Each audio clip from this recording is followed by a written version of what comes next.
K E ഇസ്മായിലിനെ CPIയിൽ നിന്ന് ചാടിക്കാൻ ഒരുങ്ങിയ ബിനോയ് വിശ്വത്തിന് 8ന്റെ പണിയാണ് ഇപ്പോൾ CPI MLA-മാർ ഒന്നടങ്കം കൊടുത്തിട്ടുള്ളത്. CPIയിൽ വിമത നീക്കം അതിശക്തമാവുകയാണ്. അതിൽ ഒരു വിഭാഗം ആളുകൾ CPIയിൽ നിന്ന് രാജിവെച്ച് കോൺഗ്രസിലേക്ക് പോകാൻ തുനിയുകയാണ്. അതിലൊരാൾ പട്ടാമ്പി MLA ആയ മുഹമ്മദ് മൂസിനാണ്. അദ്ദേഹത്തിന് CPI ഇനിയൊരു തവണ കൂടി ടേം കൊടുക്കുമോ എന്നുള്ളത് അദ്ദേഹത്തിന് തന്നെ സംശയമുണ്ട്. കാരണം മുഹമ്മദ് മൂസിനെ മാറ്റി ഔദ്യോഗിക വിഭാഗത്തിൽ നിന്നും ഒരു വ്യക്തിയാക്കാനുള്ള CPIയുടെ നാറിയ രാഷ്ട്രീയ കളി നടക്കുമ്പോഴാണ് വലിയ തോതിൽ അവിടെ മൂസിൻ വെടിപൊട്ടിച്ചിരിക്കുന്നത്. മൂസിൻ കെ ഇസ്മായിലിൻ്റെ വലം കൈയായി നിന്ന വ്യക്തിയാണ്.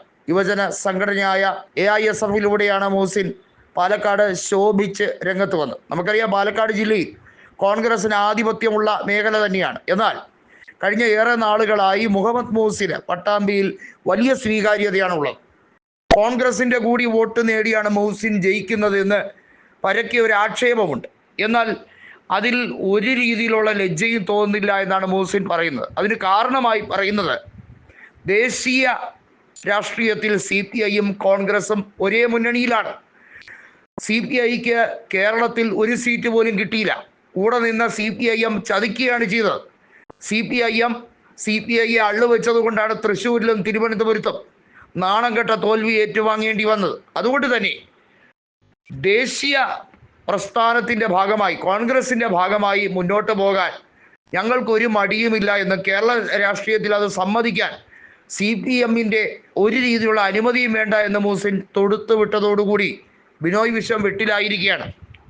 നമുക്കറിയാം, കാനം രാജേന്ദ്രനും ബിനോയ് വിശ്വമൊക്കെ CPIയെ കൊണ്ടുവന്ന് പടുകുഴിയിൽ എത്തിച്ചിരിക്കുകയാണ്. പിണറായി വിജയൻ്റെ മൂടുതാങ്ങികളായി CPIയിൽ കുറേ ആളുകൾ നടക്കുന്നു എന്നുള്ളതാണ് VS സുനിൽകുമാർ പോലും ആക്ഷേപിച്ചത്.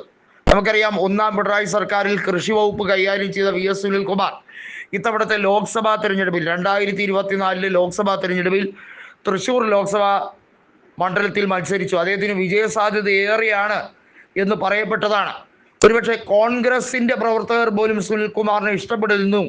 അതുകൊണ്ട് തന്നെയാണ് സുനിൽകുമാറിന് അനുകൂലമായ വോട്ട് ഷെയർ കിട്ടിയത്. എന്നിട്ട് പോലും CPIM വൻതോതിൽ സുരേഷ് ഗോപിക്കായി വോട്ട് മറിച്ചു കൊടുത്തു. അത്രയും നാണം കെട്ട രാഷ്ട്രീയമാണ് CPIM കേരളത്തിൽ എല്ലായിടത്തും പയറ്റുന്നത്. അതിനോട് ഒരു സന്ധിയും നടത്താത്ത CPIയിലെ ഒരു നേതാവാണ് കെ ഇ ഇസ്മായിൽ അടക്കമുള്ള നേതാക്കൾ കൃത്യമായി പറയുന്നു, CPIയെ CPM ഹൈജാക്ക് ചെയ്തിരിക്കുന്നു. അതിലെ നേതാക്കളെ എല്ലാ തരത്തിലും പണവും അതുപോലെ തന്നെ മറ്റ് ആനുകൂല്യവും കാണിച്ച് പ്രലോഭിക്കുകയാണ്. CPIക്ക് ഇപ്പോൾ പാർട്ടി ഫണ്ട് പോലും ഇല്ലാത്ത ഒരു അവസ്ഥയിലേക്ക് ബിനോയ് വിശ്വം കൊണ്ടുവന്ന് എത്തിച്ചിരിക്കുകയാണ്. ആ പാർട്ടിയെ കൂപ്പുകുത്തിച്ചിരിക്കുകയാണ്. CPMൻ്റെ ഔദാര്യത്തിൽ ഇനി CPIക്ക് കേരളത്തിൽ മുന്നോട്ട് പോകാൻ കഴിയില്ല എന്നാണ് മുതിർന്ന നേതാവും മുൻ റവന്യൂ മന്ത്രി കൂടിയായിരുന്ന കെ ഇ ഇസ്മായിൽ പൊളിച്ചടുക്കിക്കൊണ്ട് പറഞ്ഞിരിക്കുന്നത്. ഒരുപക്ഷെ CPI ഒരു തിരുത്തൽ ശക്തിയായി മാറുന്നത് പിണറായിക്ക് വലിയ ഭീഷണിയാണ്. പിണറായിക്കും മരുമകനും വലിയ ഭീഷണിയാണ്. അവിടെയാണ് CPIയുടെ പ്രസക്തി ഏറി വരുന്നത്.